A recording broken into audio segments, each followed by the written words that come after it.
Feliz de ver você aqui. E ao longo desses últimos dias o Senhor trouxe algo ao meu coração a respeito da presença dEle, a respeito de nós honrarmos a sua presença. E eu sei que quando a gente pensa na presença de Deus, talvez uma primeira informação que venha na sua mente ou no seu coração é a respeito dos atributos de Deus e da sua onipotência, onipresença e onisciência.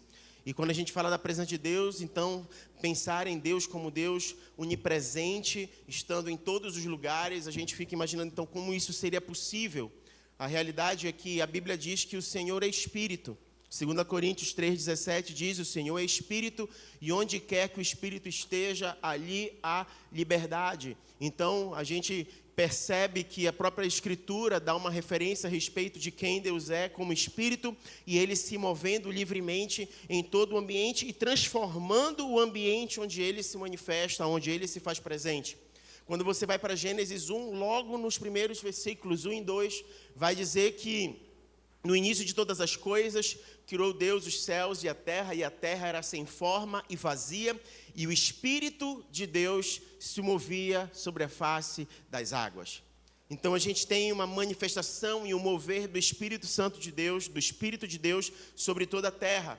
E isso se dava de uma maneira livre, se dava de uma maneira pessoal, tanto que a presença de Deus era manifestada no jardim, quando ele, na viração do dia, se encontrava com Adão no jardim, no começo, antes do pecado. E por conta do pecado, essa realidade de experiência da manifestação do Espírito de Deus, da presença de Deus como se teve antes do pecado, a gente só vai conseguir experimentar isso de novo na eternidade. 1 Coríntios 13, 12 fala exatamente isso, que haverá um dia em que nós o veremos face a face, nós viveremos a eternidade vendo a glória do Senhor, mas hoje, nesse tempo em que nós estamos aguardando a volta do Senhor Jesus para vivermos essa eternidade, a manifestação da presença dEle, a experiência da presença do Senhor se dá de uma forma diferente. E ao longo das Escrituras, a gente percebe que o Senhor se manifestou e revelou a sua presença de maneira muito pessoal, muito peculiar e muito interessante. É bem provável que você conheça a história de Moisés e da sarça que não se consumia, da sarça ardente. A gente encontra essa história em Êxodo capítulo 3. E em Êxodo capítulo 3 conta exatamente isso. Moisés vivendo a sua rotina, levando a sua rotina numa boa. De repente ele tem uma experiência extraordinária, uma experiência sobrenatural. Ele começa a observar uma sarça, que era uma vegetação, um tipo de vegetação típica da região onde ele estava, uma região desértica, mas que aconteceu algo diferente a respeito dessa sarça, porque ela estava pegando fogo, mas o fogo não consumia a sarça ao ponto de ela virar cinza, ao ponto de ela virar brasa e cinza e ser consumida pelo fogo. E ele então se aproxima diante daquele cenário, e ele tem então uma experiência com uma voz que saía da sarça, e o próprio Senhor falava com ele a respeito disso, dizendo assim mesmo: olha, aonde você está pisando é um lugar santo, portanto, tira as sandálias dos teus pés. E Moisés então teve uma primeira experiência com a presença de Deus, num ambiente totalmente improvável, e ele percebe então que a presença de Deus está ligada com a manifestação de quem Ele é, um Deus santo, tornando aquele ambiente santo, e por conta disso, em reverência à santidade de Deus, Moisés então tira as sandálias dos seus pés. Mas essa experiência, ela foi tremenda, ela foi poderosa, e isso não foi o único momento em que Moisés experimentou algo com o Senhor. Na verdade, foi o iniciar, uma largada de experiências que ele teria com o Senhor de formas profundas. E uma delas, entre tantas que Moisés pôde experimentar, foi um comissionamento que ele recebeu da parte de Deus, uma responsabilidade por conta de um desejo que havia no coração do Senhor. E eu quero que você leia comigo, então, Êxodo 25. Êxodo 25, a partir do verso 1, nós vamos ver então o desejo do coração de Deus sendo revelado a Moisés e ao seu povo. E o texto diz o seguinte: e o Senhor falou a Moisés dizendo: dize aos filhos de Israel, para que me tragam uma oferta. De todo homem que a der voluntariamente com o seu coração, tomarei a minha oferta. E esta é a oferta que recebereis deles: ouro e prata e bronze, e azul e púrpura e escarlate e linho fino e pelo de cabra, peles de carneiro tingidas de vermelho e peles de texugos e madeira de acácia, óleo para a luz, especiarias para o óleo da unção e para o incenso aromático, pedra de ônix e pedras de engaste para colocar nos éfodes e no peitoral, e me façam um santuário para que eu habite entre eles. Moisés então recebe do Senhor um comissionamento, uma responsabilidade. Ele precisaria construir então um tabernáculo, construir um local onde a presença de Deus seria manifestada, a presença de Deus estaria presente, porque havia um desejo no coração de Deus, habitar no meio do seu povo. E a simbologia, a representação da presença de Deus naquele lugar se daria por um objeto. Verso 16 do capítulo 25 vai dizer: e colocarás na arca o testemunho que eu te darei. Então haveria uma arca também feita de acácia, coberta por ouro e com alguns adereços, e esse objeto, essa arca, representaria a presença do Senhor dentro desse tabernáculo. E o que é interessante é que algo estaria presente dentro desta arca. E o Senhor diz que ele classifica isso como um testemunho, ou seja, uma referência, algo que poderia ser testificado a respeito de quem Deus é, do seu poder e da sua autoridade. Então, dentro da arca, haviam 3 objetos. Dentro da arca havia a tábua da lei, as tábuas da lei, que representam a santidade e a vontade de Deus para o seu povo. Era o padrão moral de vida, o estilo de vida que deveria ser seguido pelo povo de Deus. E simbolizava, então, o relacionamento de Deus baseado na sua aliança e fidelidade em obediência ao relacionamento do povo com o Senhor. Então, essa representação estava presente dentro da arca. Além das tábuas da aliança, havia o vaso onde era guardado o maná, que foi a provisão de alimento e sustento que Deus deu para o povo enquanto eles percorreram o deserto a caminho da terra prometida. E esse alimento lembrava o povo da fidelidade do sustento de Deus, que mesmo no deserto onde não havia comida, Deus cuidou deles, de cada detalhe e de cada necessidade. E simbolizava a dependência total do homem em relação ao seu Deus, Criador de todas as coisas. E além do maná, além das tábuas da lei, havia também guardado dentro da arca da aliança a vara de Arão que floresceu. E essa vara simbolizava então a escolha divina e o poder sobre a vida e sobre a morte.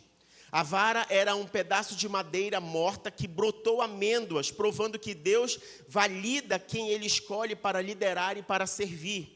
O cajado que floresceu milagrosamente para confirmar a liderança do sacerdócio.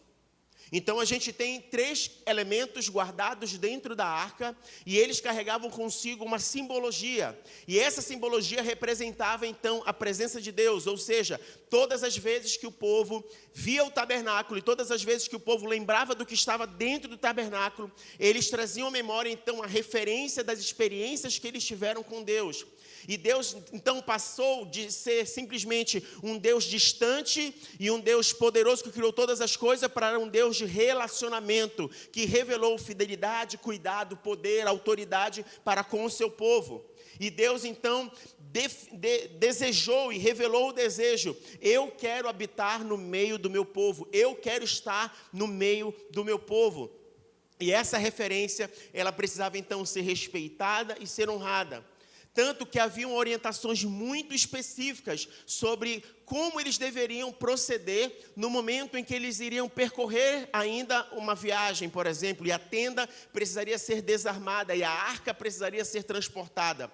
Ela não poderia ser feita de qualquer jeito. Deus separou uma tribo específica para fazer isso, a tribo de Levi, a tribo sacerdotal. Somente eles poderiam desarmar a tenda, somente eles poderiam transportar os elementos que estavam presentes no tabernáculo, somente eles poderiam carregar a arca. A arca deveria ser carregada nos seus ombros, eles não poderiam fazer de outra maneira. Olha o que diz em Números 4:15.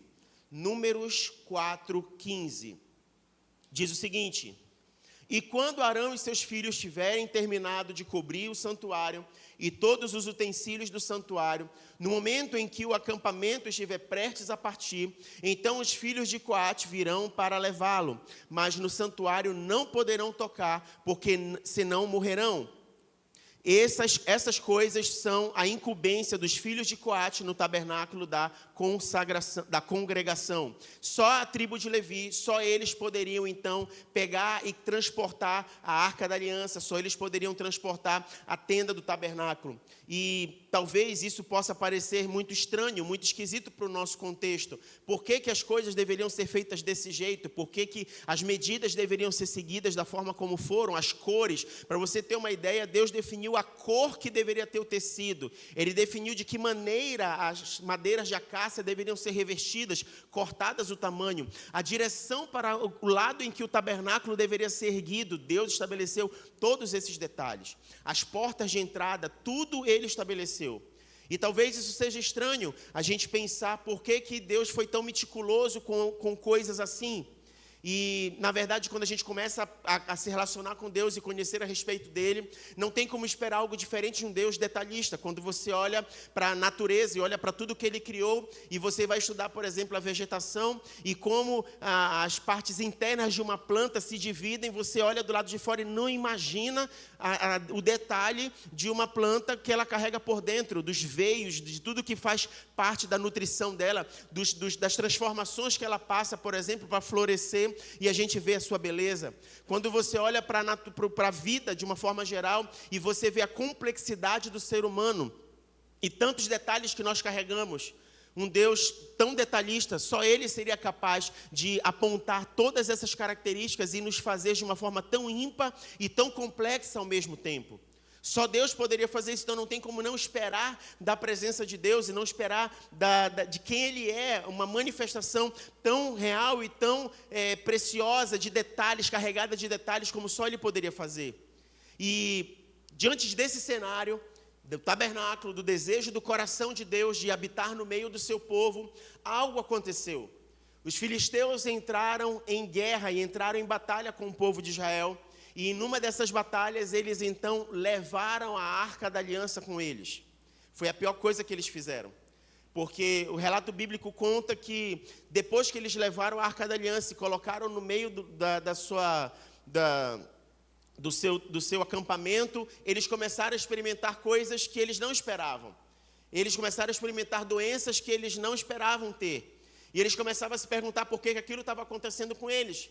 E eles guardaram então a arca da aliança dentro de um templo de um deus deles. E todas as manhãs que eles acordavam, eles chegavam lá e a cabeça do deus dele estava derrubada no chão. E eles começaram a perceber que então algo estava errado, porque estava tudo trancado.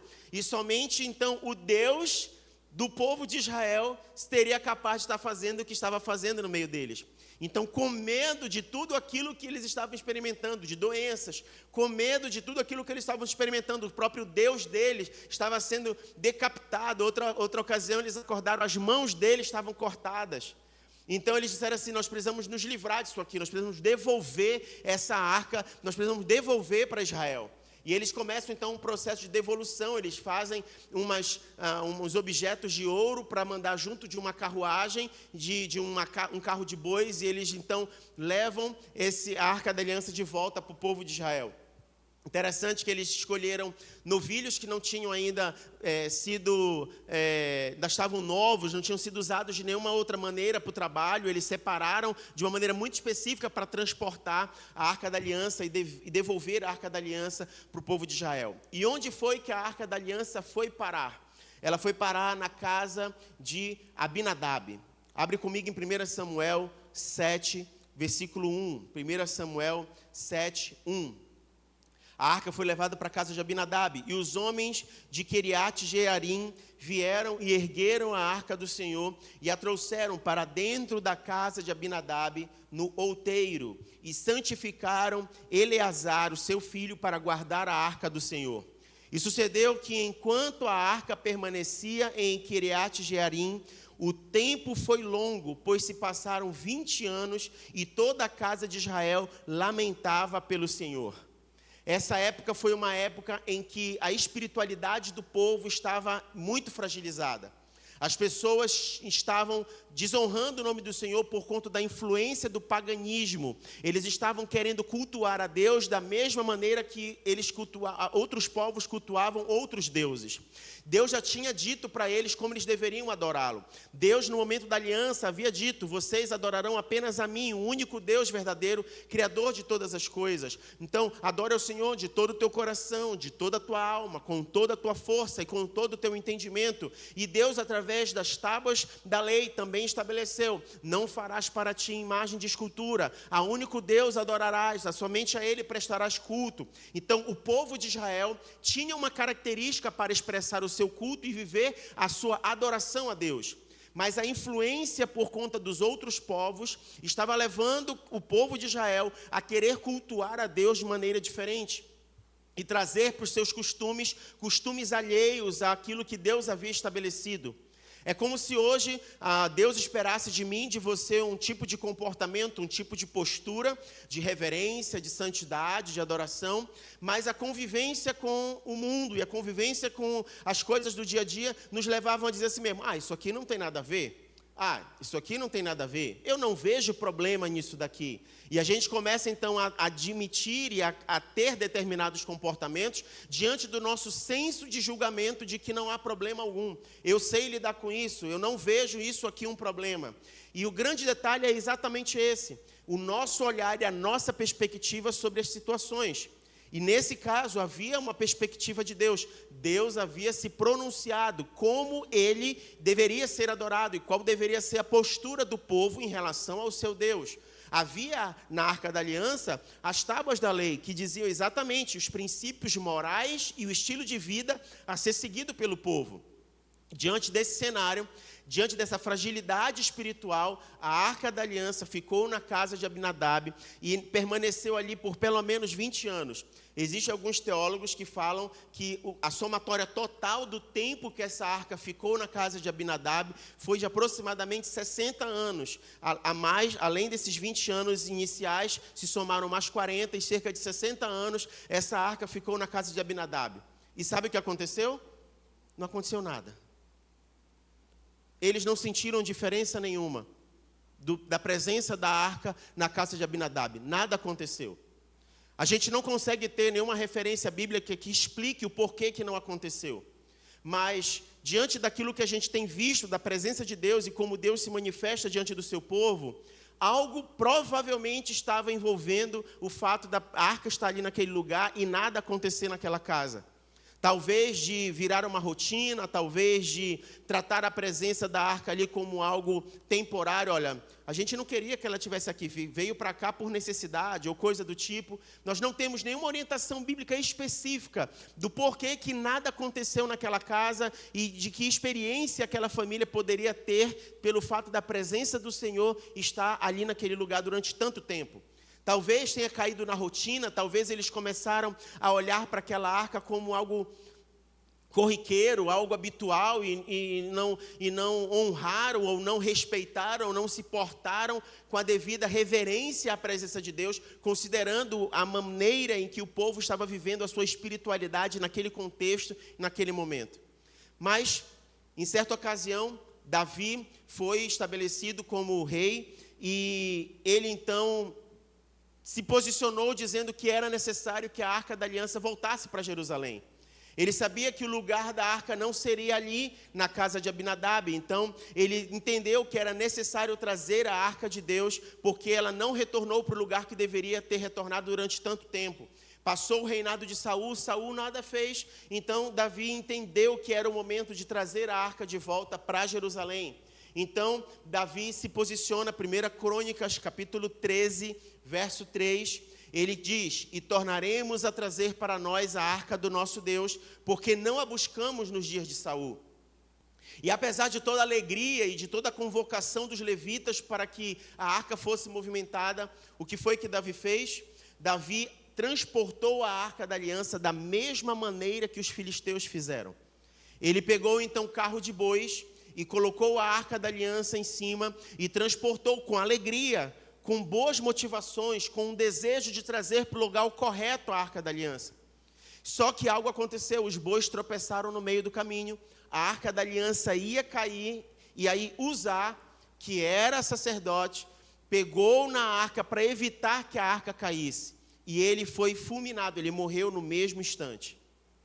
Isso tudo aconteceu porque Davi, em vez de consultar ao Senhor e de ler as orientações e tudo aquilo que Deus havia dito de como deveria ser tratada a sua presença e ter transportado a arca, não havia sido observado.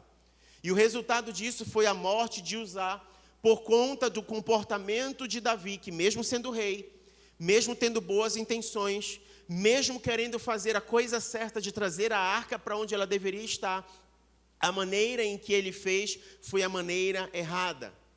1 Crônicas 13:12 vai dizer o seguinte: e Davi ficou com temor de Deus naquele dia, dizendo: como trarei para mim a arca de Deus? Assim, Davi não trouxe a arca até ele, na cidade de Davi, mas carregou-a para dentro da casa de Obed-edom, o geteu. E a arca de Deus permaneceu na casa da família de Obed-edom por 3 meses. Então, da casa de Abinadab, no transporte até Jerusalém, acontece esse acidente, e a arca vai parar então na casa de Abinadab. Mas olha a diferença do que aconteceu de mais de 20 anos na casa de Abinadab, e agora 3 meses que a arca passou na casa de Obed-edom. Verso 14. E a arca de Deus permaneceu na casa da família de Obed-edom 3 meses. E o Senhor abençoou a casa de Obed-edom e tudo o que ele tinha. Aqui nós temos uma referência da Arca da Aliança presente em outra casa, e podemos comparar essa experiência com a experiência da casa de Abinadab. Como eu disse para vocês, seria leviano da minha parte dizer que isso aconteceu efetivamente por uma postura de falta de honra e de respeito, porque a Bíblia não diz isso categoricamente. Mas nós temos a mesma arca, nós temos a mesma presença, e nós temos a maneira como Deus se portou diante de uma família e diante de outra família. Uma família foi abençoada num curto espaço de tempo, 3 meses. E a outra família, permanecendo com a arca por tanto tempo, não experimentou nada de bênção. A presença de Deus dentro de um lar, dentro de uma casa, e a maneira como os resultados da experiência de cada família se apresentou diante do tempo que a arca passou ali. Quando a gente olha para a maneira como Deus se manifesta e para a sua fidelidade, para o seu caráter, para a sua santidade, nós podemos concluir por uma percepção de quem Deus é, que quando nós honramos a presença do Senhor, nós experimentamos algo diferente sobre a manifestação do seu poder e da sua graça. Quando nós não honramos a presença do Senhor, assim como os filisteus não honraram a Deus e não sabiam quem Ele era, e estavam misturando o Deus verdadeiro com os deuses pagãos, e eles experimentaram a destruição dentro do templo dos seus deuses, as doenças dentro do seu povo, por conta da postura que eles tinham de desonra e desrespeito à presença de Deus. Então nós podemos tirar isso como uma percepção, como um entendimento do que possivelmente aconteceu na casa de Abinadab. Mesmo eles sendo os responsáveis por aquela guarda da arca, mesmo eles sendo uma família na qual Deus contava como aqueles que seriam os zelosos pelos utensílios do templo, assim como a arca, mesmo eles sendo separados com esse propósito, se não houver honra e respeito, se não houver posicionamento, uma postura de reverência à presença do Senhor, nós, agindo com indiferença, nós também não experimentaremos nada de íntimo, de pessoal e de manifestação da presença de Deus. Não foi a arca que abençoou a vida de Abinadab, foi a presença de Deus que abençoou a vida de Obed-edom, foi a presença de Deus que abençoou a vida e a família de Obed-edom. Comparado a postura de Obed-edom com a postura de Abinadab, nós percebemos então que quando há reverência, quando há honra, quando há dedicação, quando há entrega, nós experimentamos algo poderoso da parte de Deus. E após Davi descobrir que a bênção do Senhor estava sendo derramada sobre a casa de Obed-edom, ele então pede para que a arca seja trazida de volta. 2 Samuel 6,13 diz o seguinte: e assim sucedeu que quando aqueles que carregavam a arca do Senhor haviam avançando 6 passos, ele sacrificou bois novilhos cevados. E Davi dançou diante do Senhor com toda a sua força. E Davi estava cingido com efode de linho. Assim Davi e toda a casa de Israel fizeram subir a arca do Senhor com brados e com o som de trombeta. E quando a arca do Senhor chegou dentro da cidade de Davi, Mical, a filha de Saul, olhou através de uma janela e viu o rei saltando e dançando diante do Senhor, e ela o desprezou no seu coração. Olha o que diz em 1 Crônicas 15, verso 1 a 3. E Davi fez para si casas na cidade de Davi, e preparou um lugar para a arca de Deus, e armou para ela uma tenda. E então Davi disse: ninguém deve carregar a arca de Deus, senão os levitas, porque o Senhor os escolheu para carregar a arca de Deus, e para sempre ministrar diante dele. E Davi reuniu todo Israel em Jerusalém, para fazer subir a arca do Senhor ao seu lugar, o qual ele havia preparado. E aqui a gente tem uma outra postura de Davi. Aquele Davi que tinha primeiramente se comportado igual aos filisteus na tentativa de transportar a arca da aliança, percebeu a enrascada que se meteu quando Uzá morreu, agora percebendo a bênção do Senhor sobre a vida de Obed-Edom e a sua família, se porta com reverência e honra à presença de Deus. E não apenas isso. Ele, em reverência e honra, a cada 6 passos que ele dava, transportando a arca, ele sacrificava ao Senhor e se entregava ao Senhor e louvava e honrava ao Senhor. Imagine a distância percorrida e a postura que Davi teve de 6 em 6 passos fazer isso. De 6 em 6 passos honrar ao Senhor, sacrificar ao Senhor e louvar o nome do Senhor. O resultado disso foi que ao chegar na cidade, e ao entrar na cidade dançando, salmodiando, louvando ao Senhor, pela alegria de ter a presença dele sendo trazida de volta para o meio do povo, a sua esposa, olhando aquilo, diz a si mesmo: que irreverente, que postura desagradável, como é que um rei se porta desse jeito? O que as pessoas vão dizer de ver o rei dançando assim? E mostrando as pernas, dançando com a sua roupa? O que vão dizer de um rei diante da postura? O que os servos não vão dizer de um rei que se porta desse jeito? Davi, diante desse desprezo da sua esposa, da filha de Saul, ele se porta de uma outra maneira. Ele diz a si mesmo: eu não estou preocupado com o que as pessoas vão dizer, eu não estou preocupado com a atitude das pessoas. Eu estou fazendo isso porque eu estou adorando em reconhecimento a quem Deus é e ao que Ele representa. Porque o Senhor estava ausente do seu povo e agora Ele está presente de volta à presença do seu povo. E por isso Davi, então, não estava preocupado com a postura de Mical e com os comentários dela. A realidade é que Mical, vendo que Davi estava se portando com tanta liberdade na presença do Senhor, ela olhou para dentro de si e percebeu que ela era incapaz de adorar a Deus daquela mesma maneira. Muitas vezes a gente se porta desse jeito, com comentários e críticas sobre algo que expõe a nossa própria realidade, a nossa própria limitação. Se você lembrar bem, Jesus, antes de morrer, ele foi ungido com um perfume muito caro por uma mulher que guardou todo o dinheiro de um ano de trabalho, comprou um perfume muito caro e foi ungir os pés do Senhor Jesus. E enquanto aquele perfume estava sendo derramado sobre os pés de Jesus, as pessoas que estavam no salão, na sala daquela casa, vendo aquilo, fizeram alguns comentários. Como é que ele permite que essa mulher faça isso? Ela é uma pecadora. Outros disseram, os próprios discípulos disseram: nós podemos pegar esse dinheiro, vender esse perfume e dar o dinheiro aos pobres. Mas na verdade o que estava acontecendo naquela casa é que a postura extravagante daquela mulher expunha de uma maneira muito vergonhosa a incapacidade dos demais de adorar e reconhecer quem o Senhor Jesus era naquele lugar. O próprio Senhor vira para o anfitrião e diz a si mesmo: eu cheguei aqui, você não me deu água para lavar os pés. Essa mulher não para de lavar os meus pés com as suas lágrimas e se enxugar os meus pés com os seus cabelos. Jesus estava mostrando que, diante daquela realidade, as pessoas eram incapazes de entregar a Ele a mesma adoração que aquela mulher estava entregando.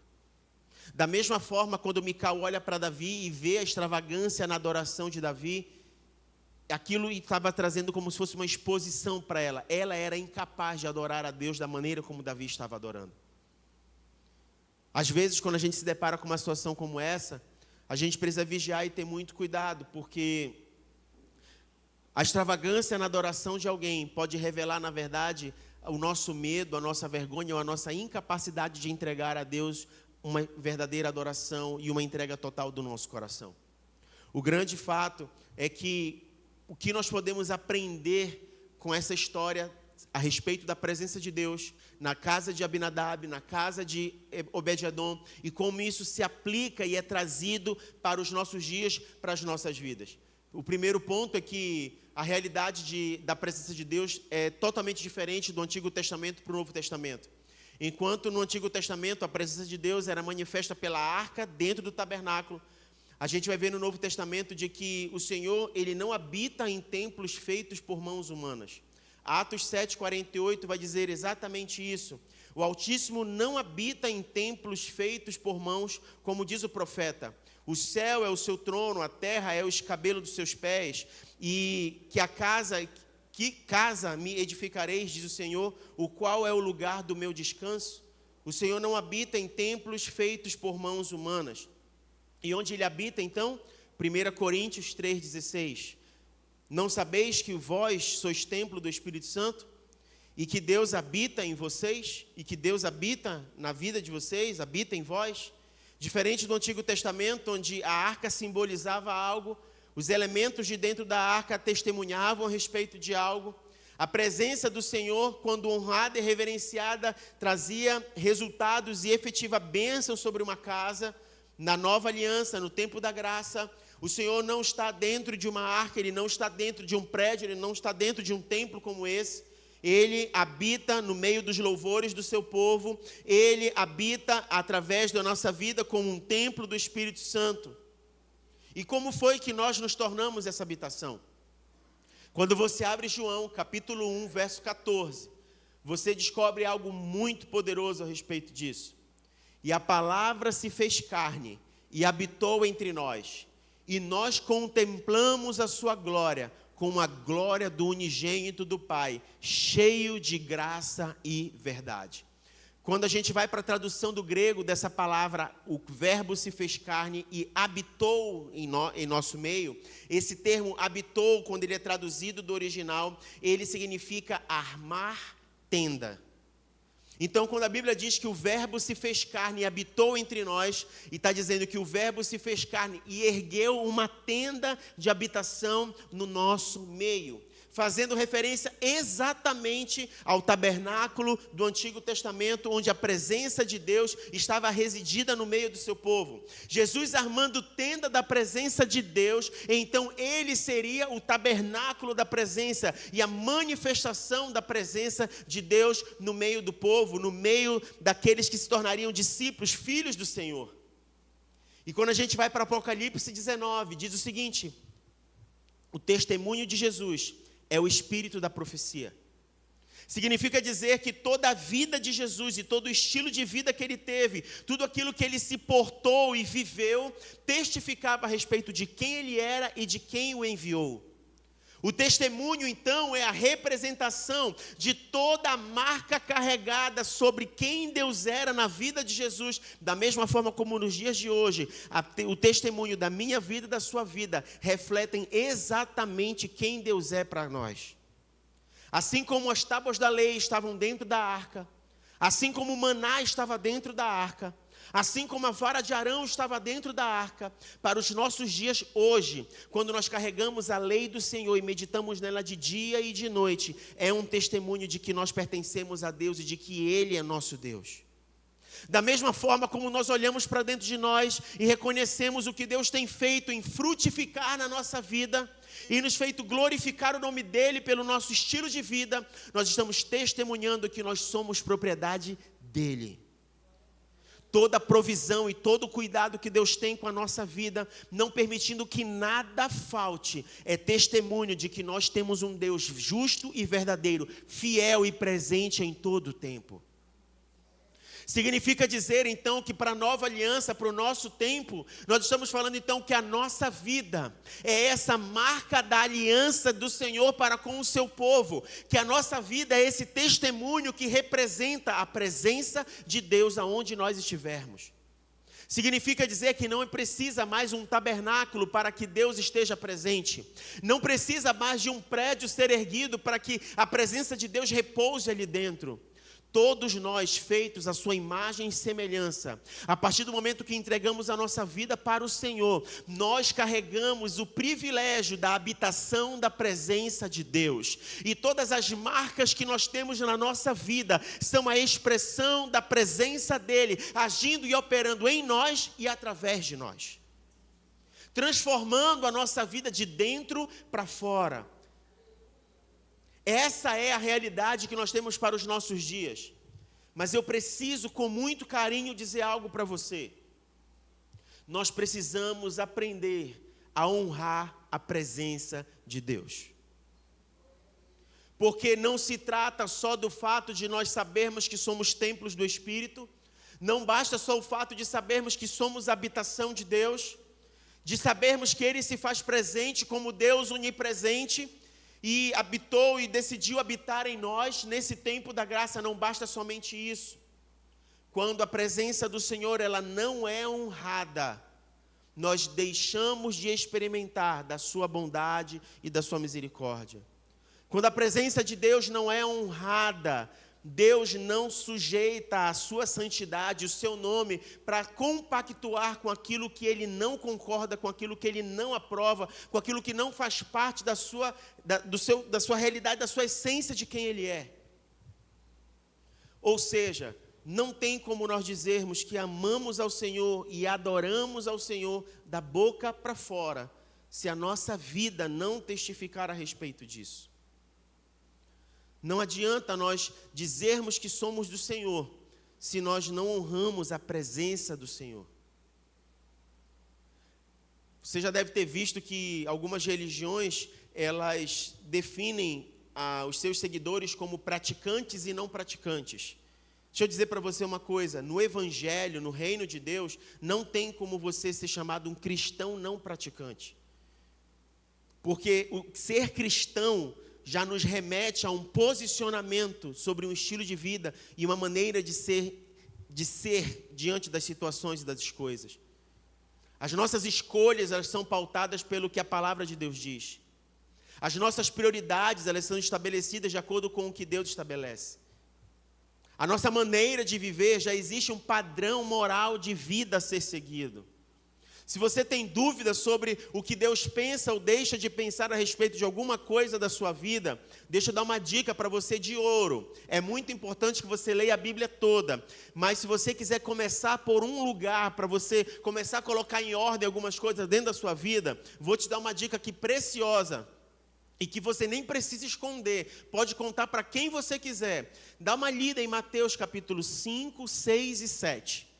Começa com 3 capítulos aí, Mateus 5, 6 e 7.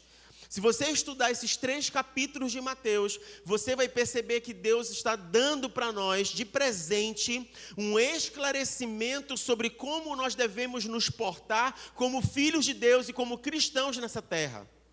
E se esse assunto for algo que descortinar os seus olhos e perceber que o seu coração precisa entrar no alinhamento, eu quero te desafiar a dar mais um passo. Já que você já leu 3 capítulos, agora eu quero desafiar você. Leia o livro de Romanos. Nós temos ali uma carta da parte de Deus para a sua igreja, como um alinhamento moral de como nós devemos nos portar diante de uma sociedade. E depois que você mergulhou nessas 2 experiências, de ler Mateus e de ler Romanos, você pode percorrer todos os demais livros da Bíblia e se alimentar livremente, porque vai ser vigor para os seus ossos, vai ser vida para o seu corpo. Mas não deixe de entender o propósito de Deus para a sua vida, porque existe de fato uma vontade de Deus a ser manifestada dentro da nossa casa, dentro do nosso lar. E isso depende da maneira como nós temos nos portado diante da presença de Deus. Nós não podemos deixar que distrações, nós não podemos deixar que frieza, nós não podemos deixar que desânimo tome conta. Quem está interessado em nos paralisar é Satanás, é o inimigo das nossas almas. Ele não quer que você saia do lugar. Ele não quer que você honre a presença de Deus. Ele não quer que você descubra o que tem reservado para a sua vida. Ele, na verdade, quanto mais parado você tiver, quanto mais estático você tiver, quanto menos coisa você estiver fazendo, com menos entendimento você tiver, menos você vai frutificar, mais facilmente você vai esfriar e você será inofensivo no que diz respeito à vida espiritual. O maior interessado em te paralisar é o nosso inimigo, é Satanás. E eu e você não podemos ser alvos fáceis de Satanás. A recomendação bíblica para mim e para você, a mesma dada ao povo no início da aliança, é a mesma reafirmada por Jesus em Mateus 22, 37. Ama, pois, o Senhor teu Deus com todo o teu coração, com toda a tua alma e com todo o teu entendimento. Ama o Senhor teu Deus profundamente. Se existe vigor no teu corpo, dedica a amar ao Senhor. Todo ser que respira, louve ao Senhor, então se dedique a amar ao Senhor. E não temos como amar alguém sem darmos testemunho a respeito disso. O fato de eu amar a minha esposa me fez trazer um testemunho visual para que as pessoas soubessem de que eu tenho uma aliança com alguém. Não é à toa que nós colocamos uma aliança no dedo. Nós não podemos tratar a aliança, nós não podemos tratar as coisas do reino como o mundo trata, senão nós corremos o risco de cair nos mesmos erros que o povo de Israel caiu no tempo em que a arca foi levada pelos filisteus. Frieza espiritual, desânimo espiritual, apatia espiritual. Tratar as coisas de Deus como os pagãos tratam, como as outras pessoas que não conhecem Deus verdadeiramente tratam. Mas Deus nos chama a um novo tempo. Um tempo em que a presença dEle é honrada, um tempo em que nós saímos da passividade, um tempo em que nós não damos ouvido a Satanás, um tempo em que nós saímos da nossa zona de conforto e nos posicionamos a respeito da presença de Deus e de quem Ele é. E deixa eu dizer uma coisa para você, isso vai te custar alguma coisa. Você viu o que aconteceu com Davi? Davi tentou fazer como os filisteus, deu ruim, morreu Uzá. Ele ficou com temor de Deus, ficou preocupado. Depois consultou de fato como deveria acontecer o transporte da arca. Fez o transporte como deveria, mas não apenas isso. Ele andava e sacrificava. Ele andava e sacrificava. Ele andava e sacrificava. E a adoração do seu coração fez com que ele tivesse liberdade na presença do Senhor. Não sei se você sabe, mas a diferença do tabernáculo de Moisés para o tabernáculo de Davi foi a introdução da música dentro da adoração que não existia antes. Davi, como salmista, expressava a adoração a Deus através das canções. E a música foi introduzida dentro do tabernáculo como uma expressão de adoração que não existia no tabernáculo de Moisés. Algo foi manifestado, expressado, ele sacrificou, mas ele cantou, ele salmodiou, ele dançou na presença do Senhor. E aí eu te faço uma pergunta: como você tem se expressado na presença de Deus? Como você tem se portado diante de Deus? Como tem sido a presença de Deus dentro da sua vida quando você está dentro da sua casa? Como você tem honrado a presença do Senhor? Como você tem se portado? Você já fez essa pergunta? Essa atitude que eu estou tendo agrada ao coração de Deus ou desagrada o coração de Deus? Essa maneira como eu me porto, agrada a Deus ou desagrada a Deus? Eu alegro o coração de Deus agindo assim ou eu entristeço o coração de Deus agindo assim? Porque se você está sendo indiferente à presença dEle, como poder esperar da parte dEle uma postura de reconhecimento de um filho amado, querido, que o honra e o respeita? Está dando para entender? Às vezes, o fato da gente achar assim, Deus está lá no céu, Deus é Espírito, a gente parece que perde a percepção de que os olhos do Senhor estão sobre a terra e de que Ele está perto de nós. Ele diz que estaria conosco todos os dias até a consumação dos séculos. Então não tem como imaginar que Ele não está presente quando a gente está em qualquer lugar. Ele está presente ali. Ele está sendo testemunho ocular daquilo que a gente está fazendo. É bem verdade, eu falei para você que você devia ler Mateus 6, 5, 6 e 7, porque nesse texto é exatamente quando Jesus vai dizer assim, se você pensar no seu coração, se você desejar no seu coração, você já cometeu o pecado. E às vezes a gente fica preocupado só com aquilo que os olhos podem ver, com aquilo que já foi consumado, com aquilo que já foi feito. Mas a Bíblia diz assim mesmo, olha, eu já estou sondando o teu coração antes. Então, se você não vigiar já no seu coração, você vai perder o temor e não vai conseguir ter limites em relação às coisas. E você vai fazer as coisas como está se escondendo dos olhos das pessoas, mas não está escondido dos meus olhos. Nós precisamos aprender a honrar a presença de Deus. A presença de Deus não está nesse prédio. Não se trata dessa plataforma. A presença de Deus é a habitação dele dentro da sua vida, do seu coração.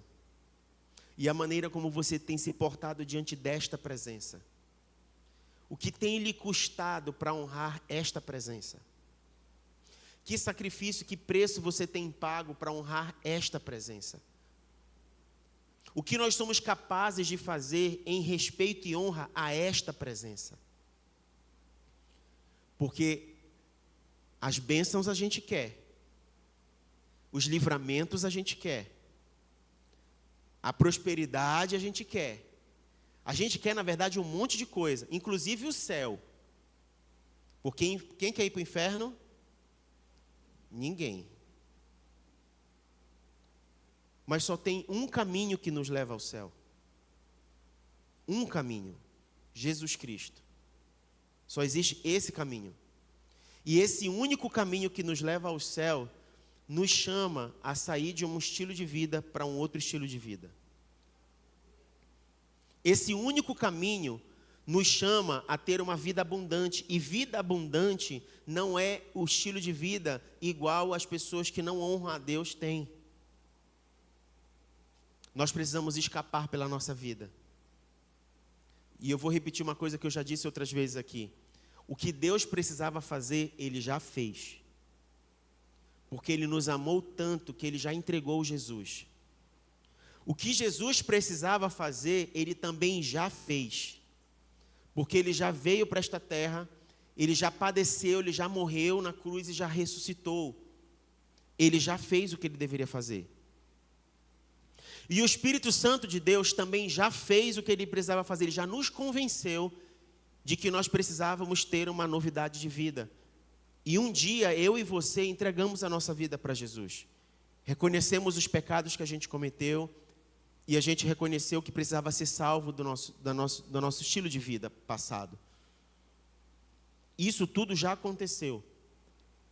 Agora o que está precisando é eu e você deixarmos de ser sem vergonha.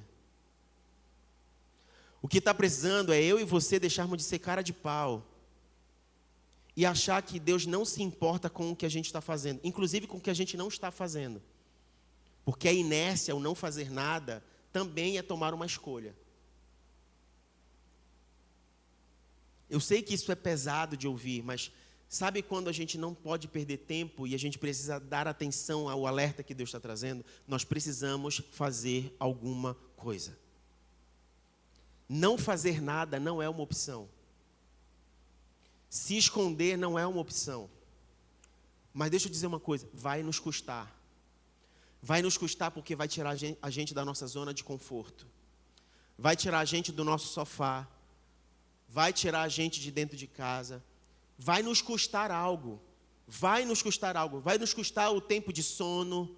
Vai nos custar algo. Vai nos custar a gente sair do conforto de alguma coisa. Vai nos custar algo. Ou você acha que é legal você acordar cedo a semana inteira e vir para cá num domingo para um culto que já é 9:30 da manhã, mas se fosse 6, vai te custar algo. Você que mora longe e que tem que pegar ônibus, tem que pegar Uber, vai custar algo. Você que não tem folga, que o único dia de folga é o domingo e que você se dá o privilégio de não precisar acordar cedo no domingo e às vezes você não vem para a igreja, vai te custar algo. Vai te custar algo. Eu preciso te dizer isso. Não tem como nós pensarmos o evangelho que não nos custe nada. Por quê? Porque o preço de Jesus na cruz foi muito alto. E aí, quando chega a nossa vez, a gente quer moleza? Vai nos custar algo. E talvez o que nos custe mais é negar o nosso eu.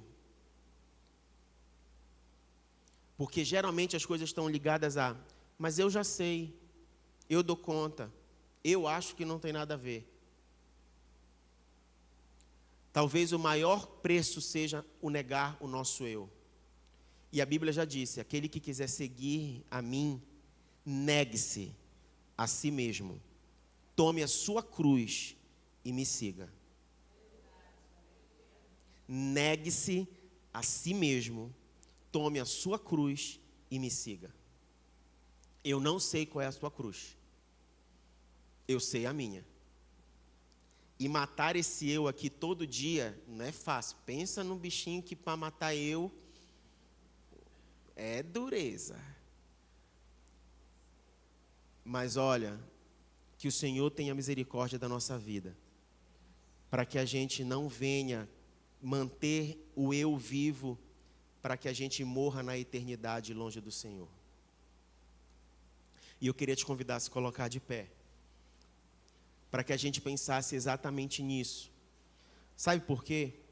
Porque todo domingo a gente ouve algo aqui, e com certeza a gente sai daqui impactado. Com certeza a gente sai daqui pensativo, reflexivo. Com certeza a gente sai daqui mexido.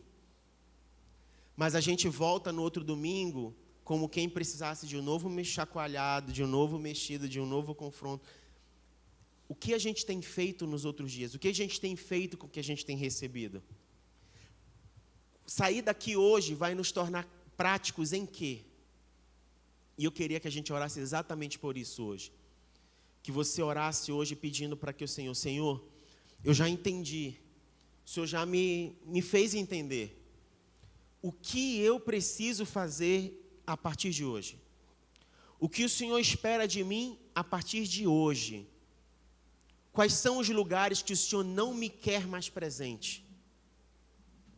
Quais são os ambientes e as rodas que o Senhor não quer mais me ver sentado? Quais são as coisas que o Senhor não quer mais ouvir saindo da minha boca?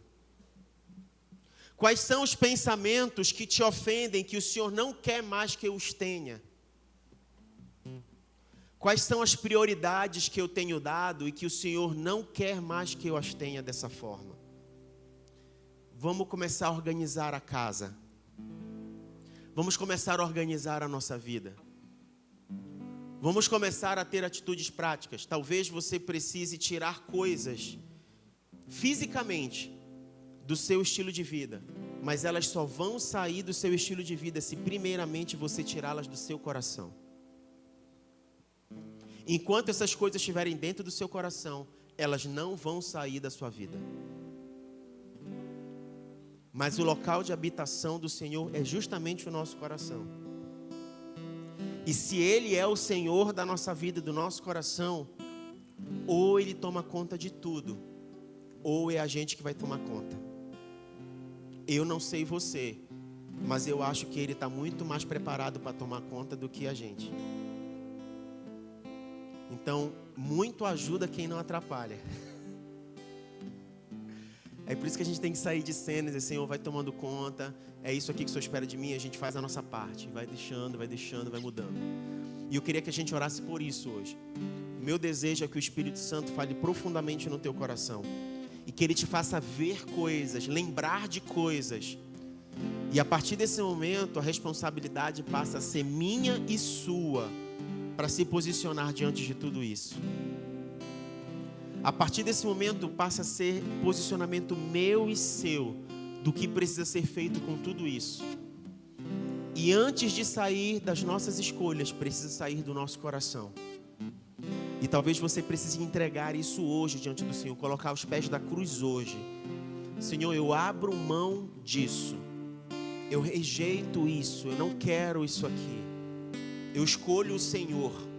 Assim como o Senhor me escolheu, assim como o Senhor decidiu me amar, me amou antes mesmo de eu merecer, eu não merecia esse amor.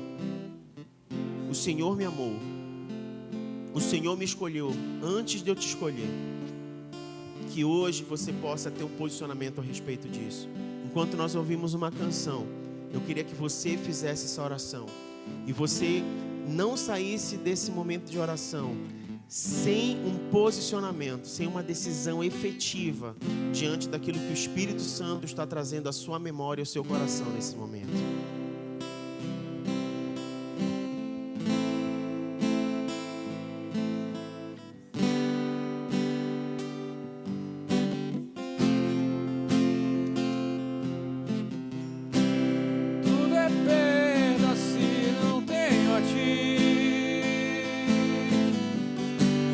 Tua graça é o que me basta. Sem você não sei pra onde ir. Sem tua presença nada importa. Do que adianta eu ganhar o mundo inteiro se a minha alma se perder sem ti, Senhor? Do que adianta eu juntar os meus tesouros se eu me esquecer daquele que me amou? Se eu não tenho a ti, não tenho nada, nada eu serei sem ti, Senhor. Só tua presença é o que me basta. Eu te levarei por onde eu for. Do que adianta eu ganhar o mundo inteiro se a minha alma se perder sem ti, Senhor? Do que adianta eu juntar os meus tesouros se eu me esquecer daquele que me amou? Se eu não tenho a ti, não tenho nada, nada eu serei sem ti, Senhor. Só tua presença é o que me basta. Eu te levarei por onde eu for. Tua presença é o que me basta. Quem sou eu sem teu amor, Senhor? Tua presença é o que me basta. Quem sou eu sem teu amor, Senhor? Se eu não tenho a ti, não tenho nada, nada eu serei sem ti, Senhor. Só tua presença é o que me basta. Eu te levarei por onde eu for. Aleluia. Sabe o que é interessante no reino de Deus? É que nós não andamos sozinhos. Acho que uma das coisas mais fantásticas no reino de Deus é quando o Senhor diz que nós somos um corpo, quando Ele diz que nós somos uma família, quando Ele diz que Ele é o cabeça. Acho que isso é fantástico. É como se Ele dissesse assim: olha, eu sei que não é fácil. É como se Ele dissesse assim: eu sei que é difícil, eu sei que você vai dar cabeçada. E eu acho incrível a misericórdia de Deus nesse sentido, porque Ele nos faz andar juntos. E eu queria que você olhasse para o lado agora, e com certeza você vai ver alguém que passa pelas mesmas lutas e mesmas dificuldades que você. E eu queria que nós nos uníssemos em oração agora. Se junte aí com 2 ou 3 pessoas, não fique sozinho. E eu queria que nós orássemos juntos agora, uns pelos outros. Todos nós enfrentamos muitos desafios. Todos nós somos desafiados a escolhas e posicionamentos todos os dias. E eu sei que não é fácil. E deixa eu dizer para você, não é fácil para mim também. Não é porque eu estou aqui na frente que eu estou isento das mesmas lutas que você. Não é fácil para mim também. Mas o Senhor é aquele que nos sustenta. É Ele que nos guarda. É Ele que tem cuidado de cada um de nós. E se Ele não desistiu da nossa vida até agora, não é tempo de nós desistirmos. Não é uma opção desistir. Nós precisamos apenas corrigir a rota. Nós precisamos apenas nos posicionar. E eu queria convidar você a orar agora pelo seu irmão e pela sua irmã, se colocando como esse braço de sustentação, como esse que está apoiando nesse momento agora. Apresente a vida do seu irmão, da sua irmã em oração agora. Ore para que o Senhor fortaleça a sua caminhada. Ore para que o Senhor renove o seu ânimo. Ore para que o Senhor lhe dê discernimento, entendimento. Ore para que o Senhor se revele de maneira poderosa, pessoal. Ore por um derramar do Espírito Santo de Deus. Ore por uma transformação profunda. Se você entende que precisa pedir perdão ao Senhor, peça perdão agora. Se você precisa se arrepender de algo, confesse ao Senhor agora. Deixe que o bálsamo do Senhor venha sobre a sua vida e seu coração. Deixe que a graça, a paz do Senhor, que excede todo o entendimento, venha sobre o teu coração agora. Deus é poderoso para fazer muito mais além do que a gente pensa ou imagina. E Ele está aqui nesse lugar, Ele está aqui nessa manhã. Ele já começou a operar, Ele já começou a fazer, Ele já começou a manifestar da sua graça nessa manhã.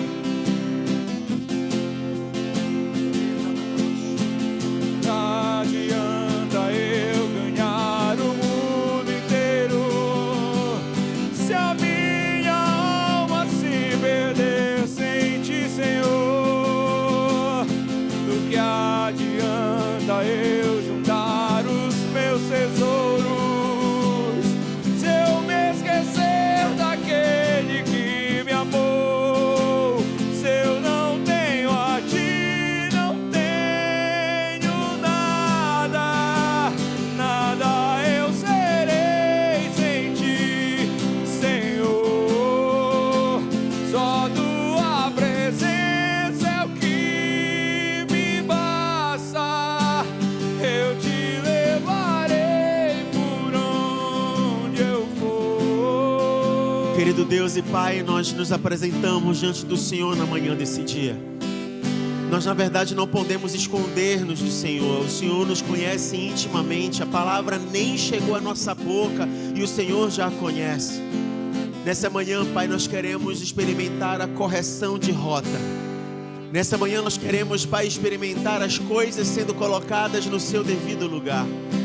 Nessa manhã nós queremos, Pai, iniciar um momento da nossa trajetória onde nós nos posicionamos em rendição inteira ao Senhor, deixando para que o Senhor possa, Pai, nos ajustar a nossa vida, Senhor Deus, e nos posicionar, Pai, como quem de fato tem a vida entregue ao Senhor. Nós não queremos ser conhecidos como mais um. Não queremos ser comparados, Pai, como aqueles que não honram ao Senhor. Nós queremos nos posicionar na manhã desse dia como aqueles que tiveram o nome escrito no livro da vida. Aqueles que tiveram as vestes lavadas e limpas pelo sangue do Cordeiro. Aqueles que tiveram a sua vida restaurada e transformadas. Que saíram da morte para a vida. Nós oramos, Senhor. Nós cremos no cuidado do Senhor. Nós cremos que o Senhor tem nos dado oportunidade. Por isso nós queremos repreender agora em nome de Jesus todo espírito contrário ao Senhor que porventura esteja agindo e interferindo na nossa vida. trazendo peso ao coração, frustração, trazendo apatia, desânimo, nós repreendemos em nome de Jesus. A tua palavra fala que aonde o Espírito do Senhor, ali há liberdade. E nós cremos na liberdade do teu Espírito nas nossas vidas e no nosso coração. Para uma novidade de vida, para um novo começo, para uma nova estação, para um momento novo na nossa história. Foi para a liberdade que o Senhor nos libertou. E foi para experimentarmos a novidade de vida que o Senhor morreu e ressuscitou, Jesus. Nessa manhã, nós colocamos as nossas vidas inteiramente nas tuas mãos e confiamos no Senhor, o autor e consumador da nossa fé. Muito obrigado, Senhor.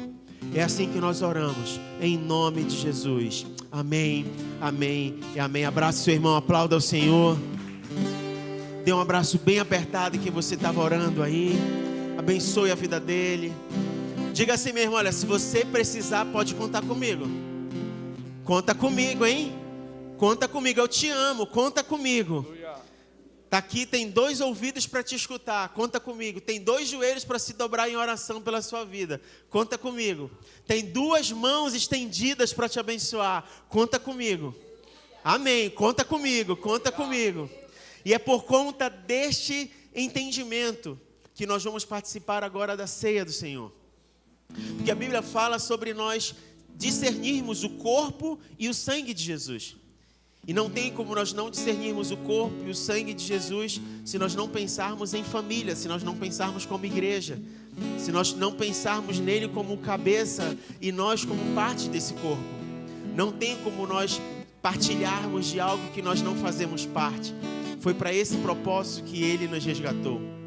E diante da consciência como igreja, se você está em comunhão com o Senhor, se você está em comunhão com a igreja, se você compreende o que é fazer parte deste tempo de aliança, você saia do seu lugar e nós vamos participar da ceia do Senhor. Saia do seu lugar, pegue o seu cálice e você já pode, na volta, já ir trocando com o seu irmão, com a sua irmã, abençoando, abraçando, já pode ir ministrando a vida dele, trocando esses elementos, renovando a aliança com o Senhor, renovando a aliança com o seu irmão, renovando a aliança como igreja. Faça isso em nome de Jesus.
Coríntios capítulo 11, verso 23, pois eu recebi do Senhor o que também lhes entreguei, que o Senhor Jesus, na noite em que foi traído, tomou o pão e, tendo dado graças, partiu e disse: isto é o meu corpo, que é dado em favor de vocês, façam isto em memória de mim.